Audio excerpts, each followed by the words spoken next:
played the deck in your life, exactly. and now you find this Selesnya deck cookies, let alone, and starting here with a Thieving Wormlet. This seems like an innocent 1-1, but it is not, because every time you play an artifact, it's going to start growing, gaining you life, and eventually having that touch as well. Yes, exactly. Yeah, like as long as it grows into a 4/4, it also gets Death Touch. That's huge, and it's not that hard to grow it into a 4/4 in this deck. Because right now, the creatures are going to start small, just a 1/1 Wormlet, just a 2/2 Bunnycorn.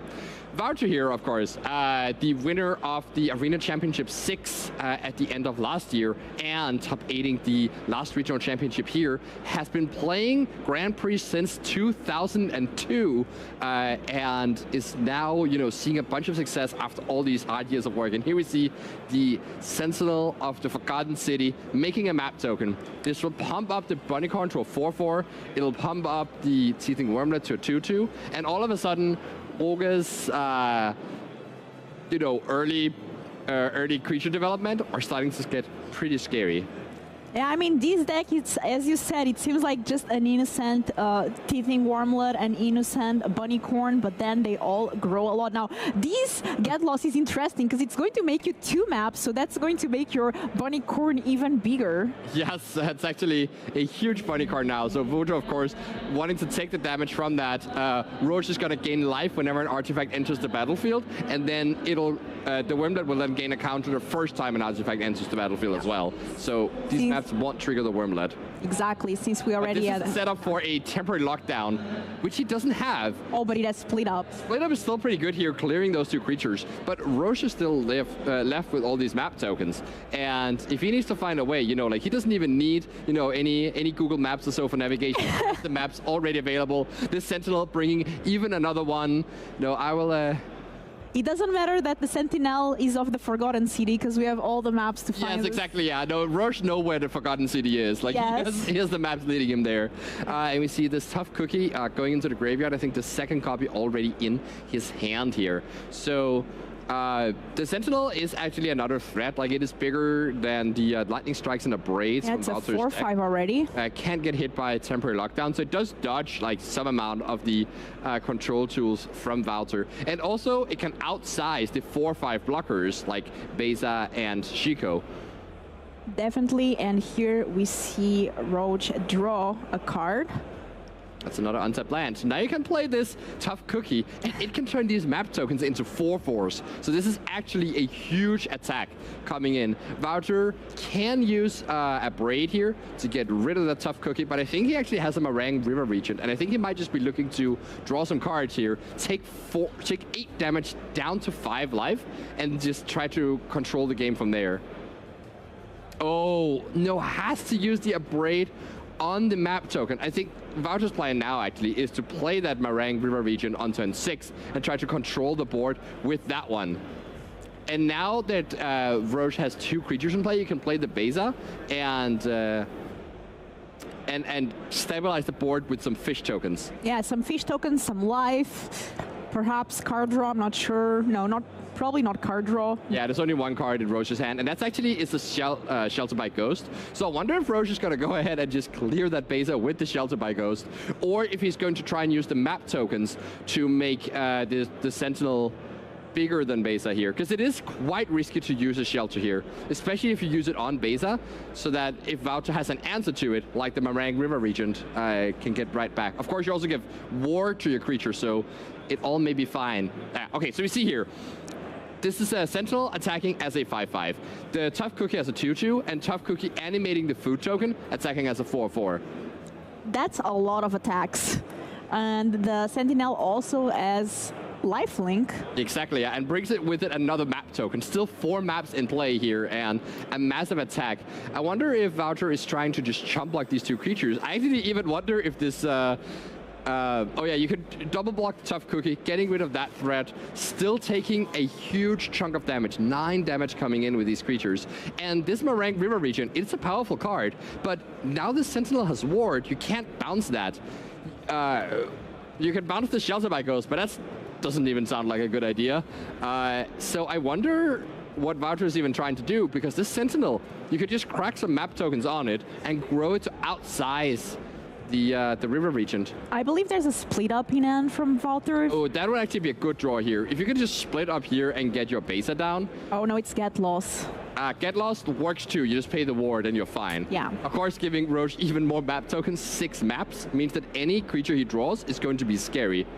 Especially if it's a bunnycorn. Yes. Yeah, but even like just something like a Novice Inspector, you just crack 3 map tokens on it and it's already That's lethal. True. So Wouter deciding what to do, deciding not to play anything right now. You can wait. There's no like instant speed protection spells in Roche's deck, so you are kind of fine with this. And you can try and bait Roche into using a map token. But Wouter just says, yes, you can just do that. You can draw your land. Is that a man land? No. So there are some copies of 2 copies of Restless Prairie as well in Roche's deck. And that is a huge top deck here. That's the GearHulk. Coming next turn for Roche, and they'll be able to find 2 more creatures. The Herd Heirloom here, that you also were just able talking to trample to that Sentinel, which is huge. Attacking for 6 damage now, and Wouter has to go ahead and use the Get Lost. Oh, actually, I realized what Roche was trying to do. Growing the Sentinel big enough so that if there's a Get Lost on the Shelter by Ghost, the base can't just eat the Sentinel. Oh, smart. So now you force Wouter to kill the Sentinel itself, get back the Besa, get your 4 life again, go up to 8. So yeah, the life gain from Besa here, having gained 8 life in this game, kind of huge. No fish this time, but... No fish. There is a single Teething Wormlet, which Roche can go ahead and try and grow as well with these map tokens. Growing at 1 time and passing the turn here. So currently a 2-2.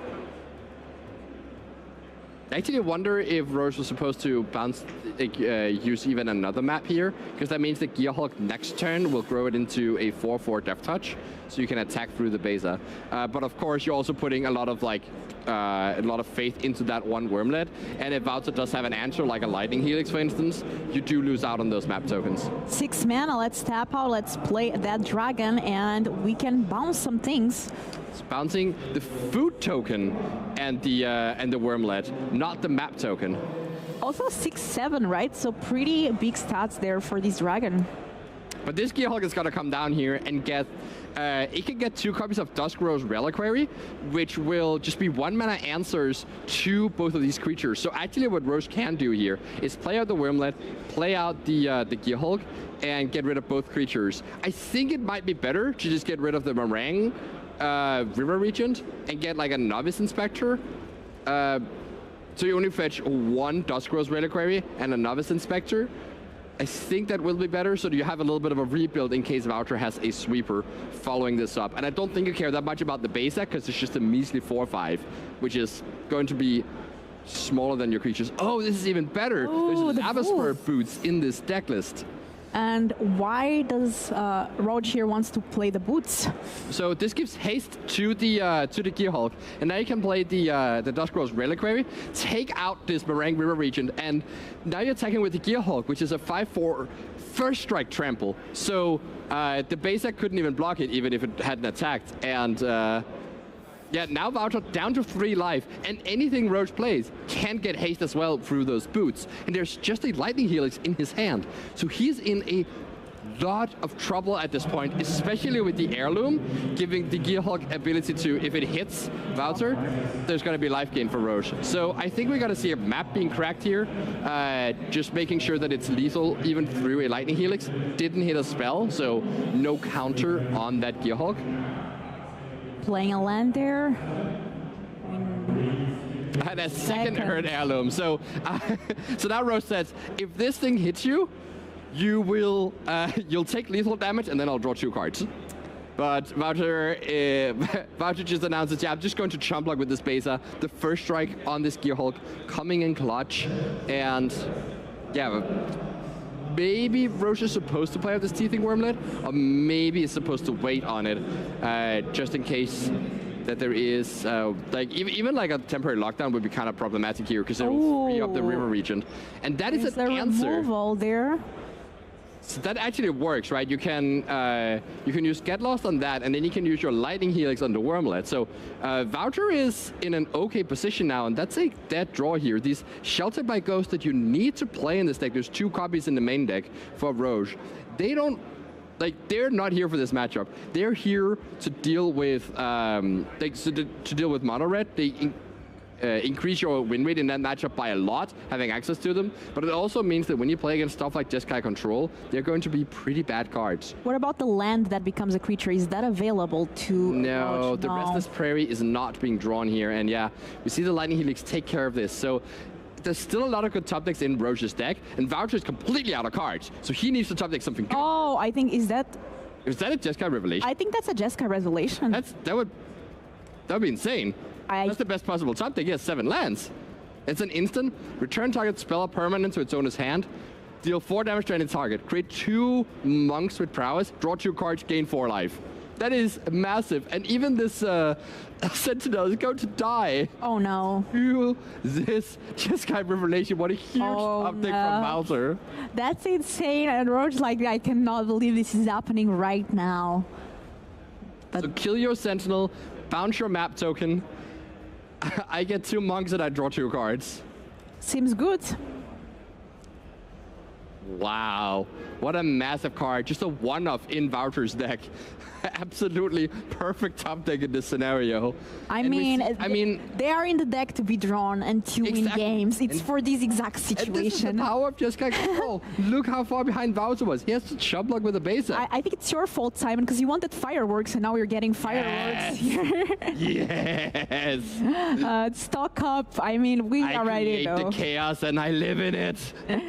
Well, that stock up also getting the Monk's Prowess and yeah, like Roche is probably not that far away from dying.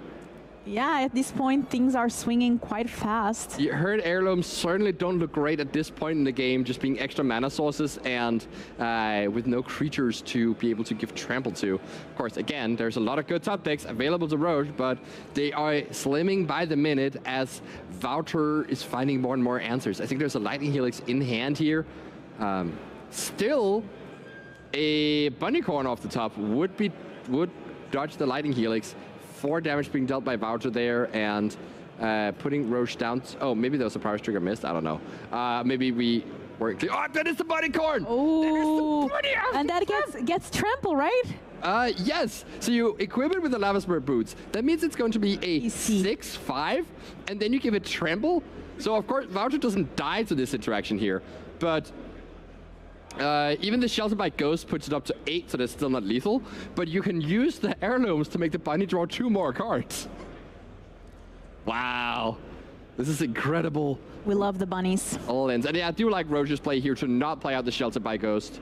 Because you might draw into things you want to spend your mana on. And that's a GearHulk and a Bristlebot Farmer. Oh, wow. I love the Farmer Value. in this deck. It makes 2 food tokens when it comes into play. And then when it attacks, you can sacrifice an artifact to go get a permanent from your top 3 cards into your hand. So getting a Haywire Might here, I'm not even sure what the intended target is for that. Probably it is for a temporary lockdown, which would be one of Voucher's good draws at this point. And then just getting a Teething Wormlet as another big threat. This game has been, I think that Voucher is winning, then Roche, then everything is happening. It's completely unclear what is madness. going on here. Oh, that's a counterspell drawn from Voucher. Dispelling Exhale counter unless Roche pays 2 mana. He'll be quite happy to do that here. And at 5 life with all of this trample stuff going on, you know, there's a naturally trample GearHulk. There's the Bunnycorn that can gain trample from heirloom. You can play a Bristlebot Farmer and give it haste, and that's another trample threat. I don't know what Voucher's supposed to do here. I think it's one of those situations where Voucher is like, call the ambulance, and Roche is like, but not for me. Yes, exactly. Now we just go and win the game. I feel like the ambulance workers are like just completely like unsure which person to help at this point. No. Arrive at the site, but it's very unclear who is the person dying and who is the person thriving. Okay, I think we're going to see the Farmer here that we were just talking about, creating 2 food tokens. It's also a 5/5. Bristlebot Farmer.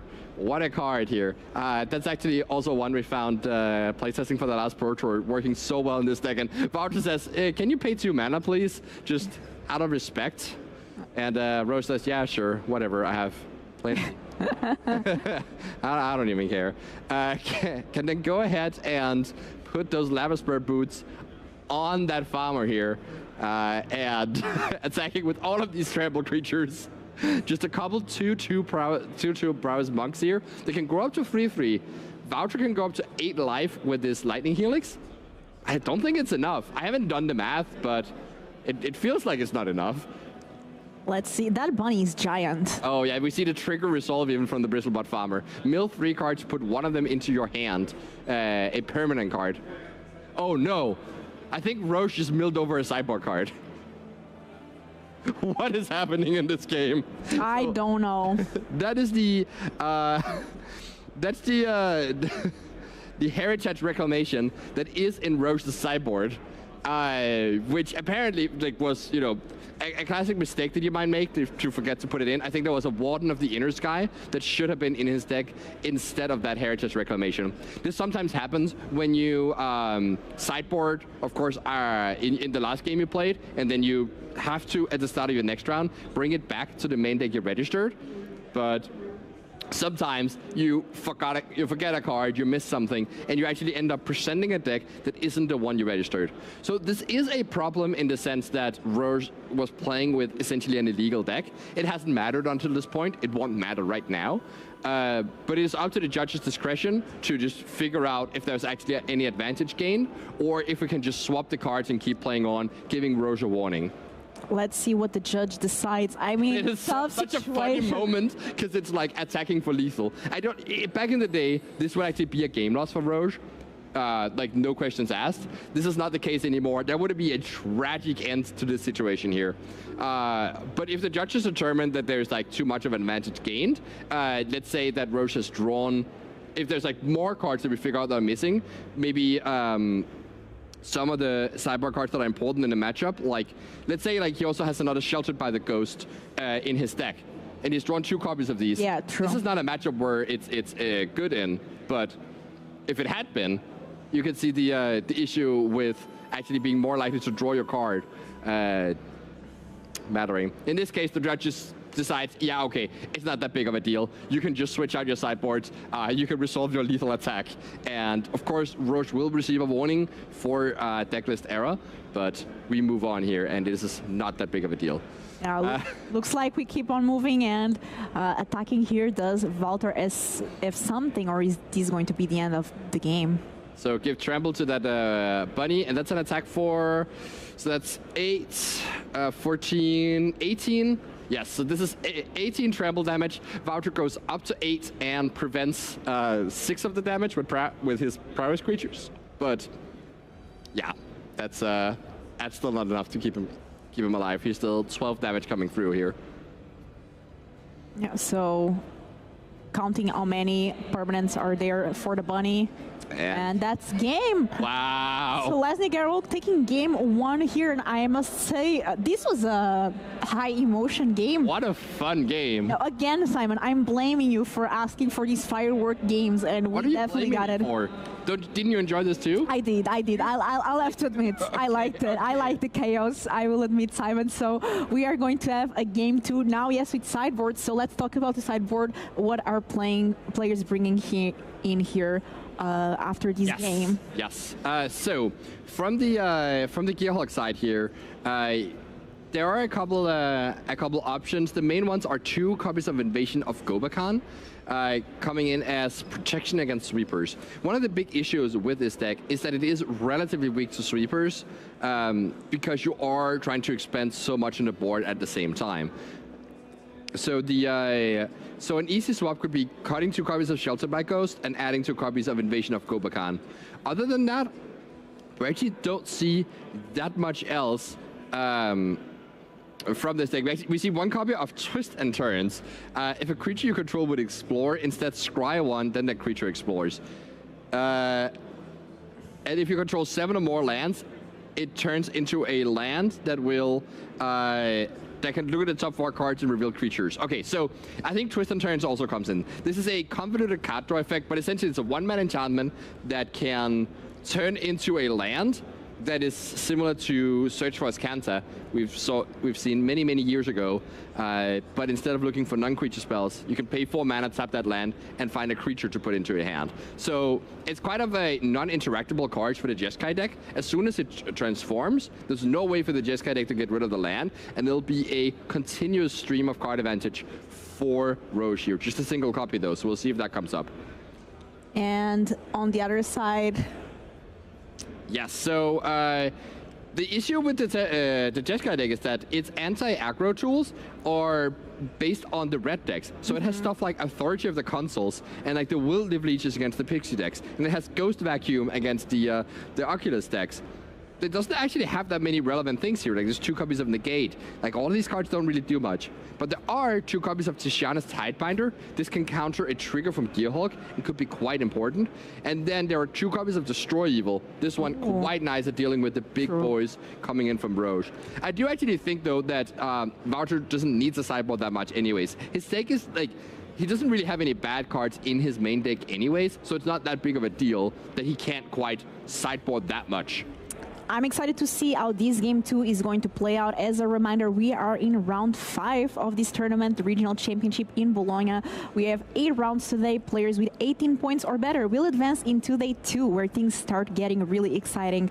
Let us know at home, what deck would you bring here this weekend? I'm always curious to know. I know, Simon, you would bring Jeskai Control. Yeah. I would bring Golgari Obliterated Fight. Yeah, we saw that deck last round, I believe, right? We didn't. We did. Oh, okay. Well, there is a Golgari Obliterator in the tournament, which may be shown at some point or maybe not. We will see. I have not said anything.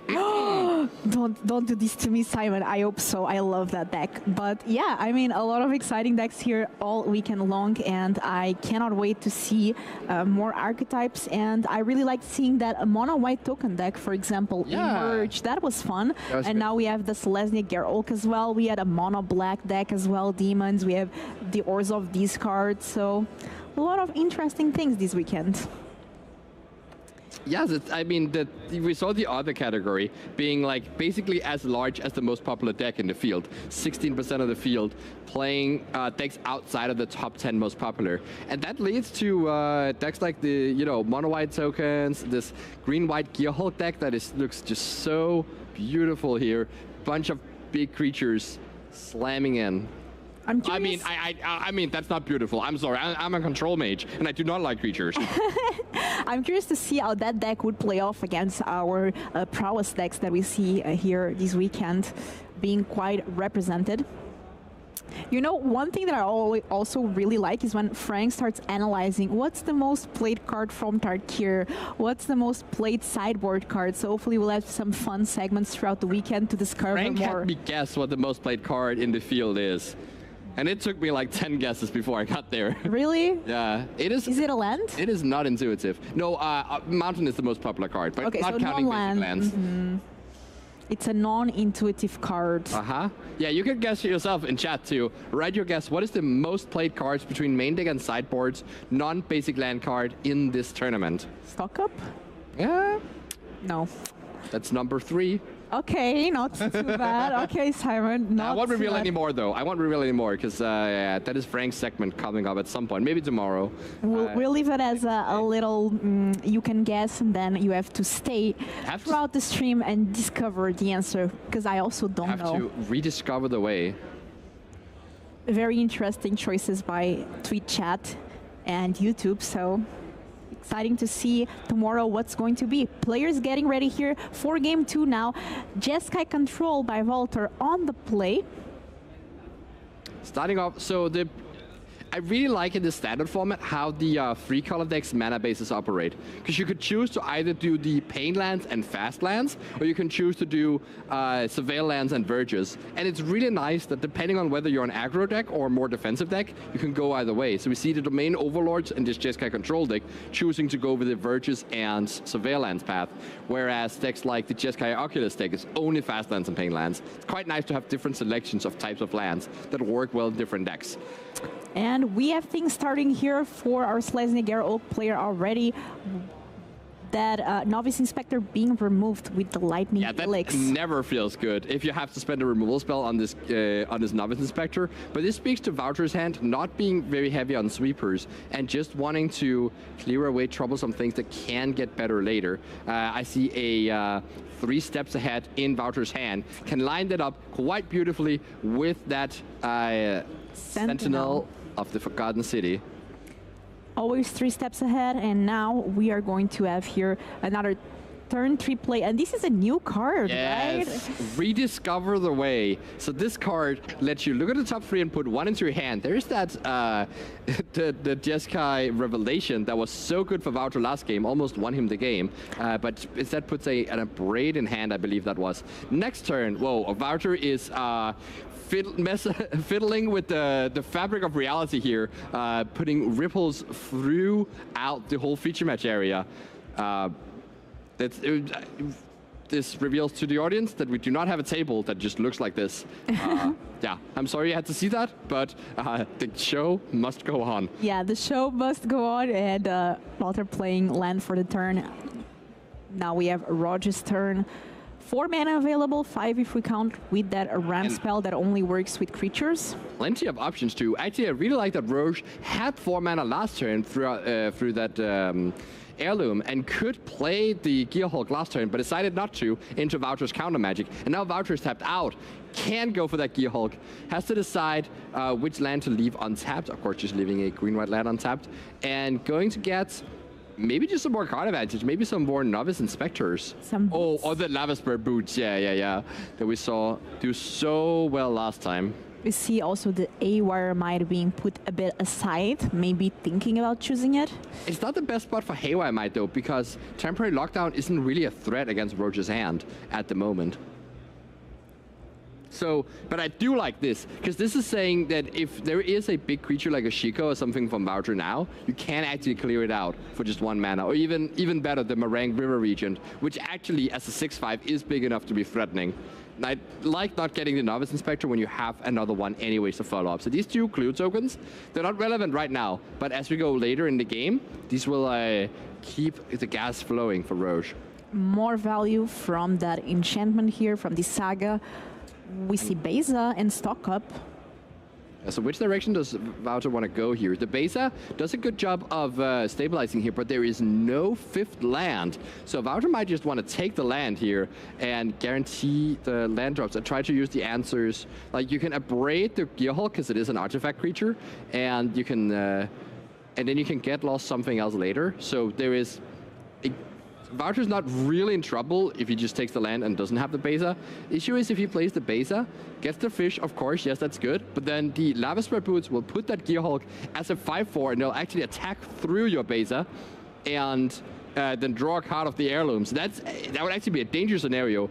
If you took the Beza here, even though it's quite tempting, that lines up so poorly against the cards you know from Rose. So Voucher anticipating this, knowing that he has to use the Abrade to clear off that GearHulk, and keeping up more mana. Of course, these 2 islands here are working out so awkwardly with that Lightning Helix, not actually allowing Voucher to use that. I wonder if that's even part of the reason why he decided to Lightning Helix the Inspector on turn 2, is because he had this double island draw and knew that the Lightning Helixes wouldn't be that easy to get out of his hand. Ooh, Invasion of Gobakan here, so let's see what Roger is going to choose from Walter's side.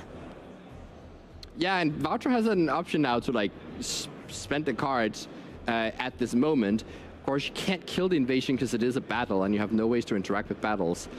But there is the argument that you could kill off the GearHulk and then also kill off the Novice Inspector, spending your mana at this moment. I think that's not that great though. You're probably better off just clearing off the GearHulk right now, and then, because that's the thing you know you're gonna do, and then just save your answers for other things till later. Revealing those cards to the invasion, accepting that one of your cards will cost 2 more mana and that is okay. And here Walter saying, wait a bit, let me think if I want to do something else. If you do clear the Inspector here, it might help you not lose your invasion to something that gets, like if Roche plays another 1-drop here and then plays the Lava Spur Boots, it's only 2 damage and can't actually clear off the invasion, unless it is a Teething Wormlet. The invasion is free. So let's see if Roche has that exact combination. No, there's no one drop here to haste up with that Lava Spur Boots. So yeah, Voucher just using his cards as he could. The last chapter of that Rediscover the Way was just red there. It doesn't do anything here. It gives double strike to your creatures, but well, that's not relevant in this moment. We have the Sentinel here making a map token. A lot of artifacts, but no bunny. No bunny yet. Oh, and there's another Besa here. So this might be a bit more of a comfortable spot to play the Besa, but still, the Lava Spur Boots, or the all these map tokens, I guess, can make the Sentinel bigger than the Besa, and then the Heirloom can make it trample and drawing cards when it hits. So it's still not the best of a position. Or you can just give it trample and use take down this invasion and flip that, which is in some ways good for you, but not necessarily, because the invasion only puts counters on tapped creatures on the backside, and well, the Sentinel has vigilance. Both players 3-1. That means that they are still competing to making day 2. They need a score of 18 points or better, 8 rounds total. I like this play from Maucha here. Just accepting that none of his control tools are that good right now, but he's also not in that much trouble. He can't just take off this entire turn, play essentially mana efficiently here, even though this looks horribly inefficient. This is his most mana efficient play, spending all of his available lands and getting that stock up out now rather than getting it stuck later.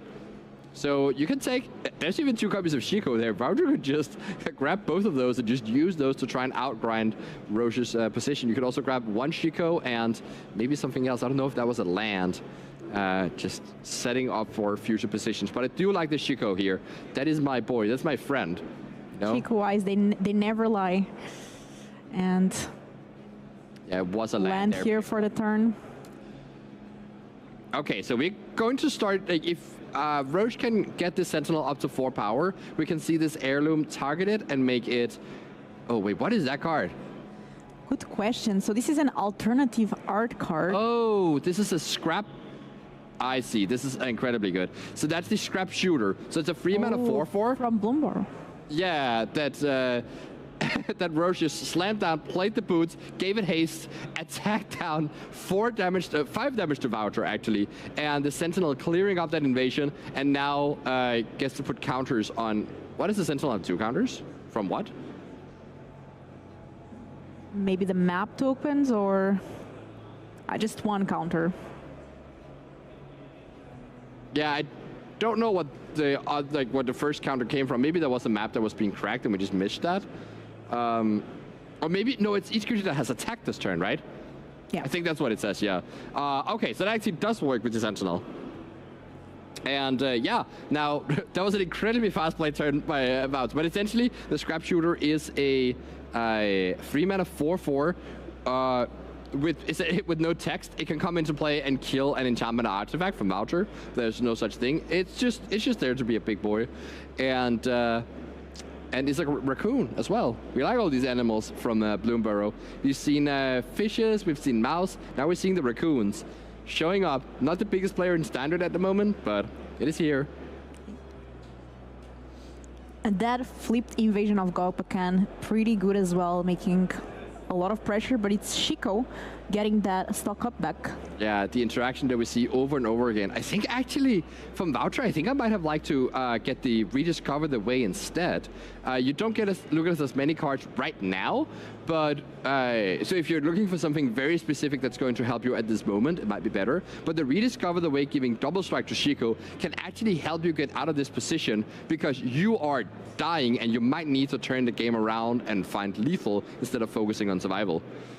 That's a beautiful thing of this Jeskai deck here. But anyways, the power of Shiko here, big creature, not quite big enough to really block here. That's a 6/5 Sharpshooter and a 4/5 Sentinel. And of course, there was that Duskrow's Reliquary, which has ward, by the way, so you can't even hit it with a Braid at this moment.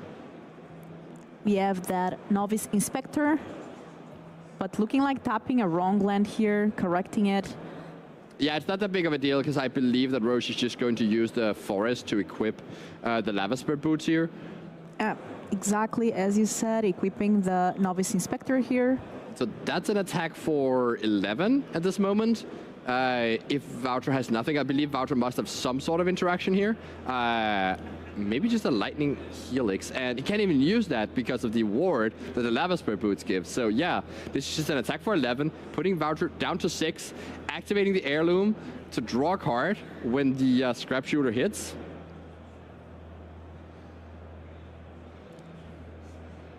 And this, there's a temporary lockdown in Wouter's hand, but it doesn't hit these redrops that are getting so big. And the backside of Invasion of Gobakhan can be sacrificed to give a creature, like all your creatures, hexproof and indestructible.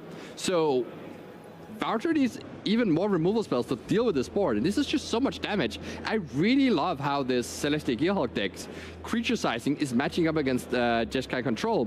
That is one of the downsides of this control deck, is that it is very specifically good at dealing with small creatures and small removal spells. That seems... Because you can use your creatures to outsize them, but here, the Selesnya deck is outsizing right back at you. And we saw Wouter there dealing some damage phase with the lightning helix just to gain some life.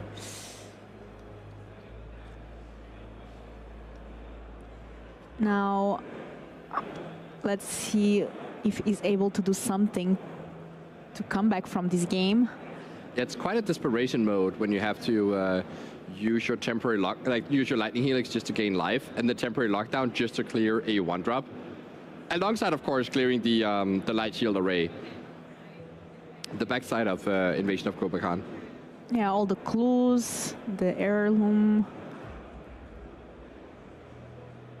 So cracking that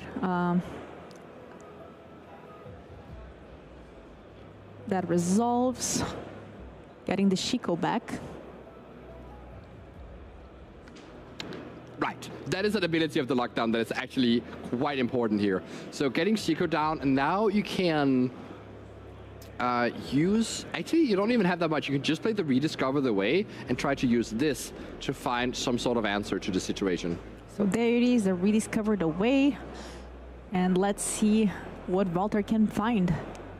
Clearing the Lava Spur boots is also great, and Roche actually doesn't have that much mana to navigate with. So if you can like set up to be an okay spot after this turn, you can play your Marang River Regent and potentially stabilize with that one. So this is not over. It's definitely not over. This deck does a very good job at coming back from behind, I believe. Whoa, that's right. Because Wouter only has 2 white sources, there was a get lost in that Rediscover the Way, but you couldn't take it because you can't actually cast it here. So instead, Wouter had to take a stock up, hope to hit an untapped white source and another removal spell. Let's see if he got there. Did get there. Destroy Evil, and wow, the pathway here, the Verge, the Sunbillow Verge, allowing you to play Destroy Evil. So Wouter can take the damage from one of these attackers, kill the other one. Oh, that can take care of the temporary lockdown. Right. That wasn't even picked up by Roche from the GearHulk. That wasn't a known factor, I don't believe. That's just an answer right away. Well, maybe it actually was picked up by the GearHulk way back when. Yeah, I think it actually was many turns ago. And Wouter pausing there probably forgot about that card. I certainly forgot about that card. Yeah. But the Haywire Might hasn't forgotten about me and hasn't forgotten about this temporary lockdown, taking it down, getting all of these creatures back, now able to play a Bodycorn and haste it up. And this is just too many hasty threats for Wouter to deal with.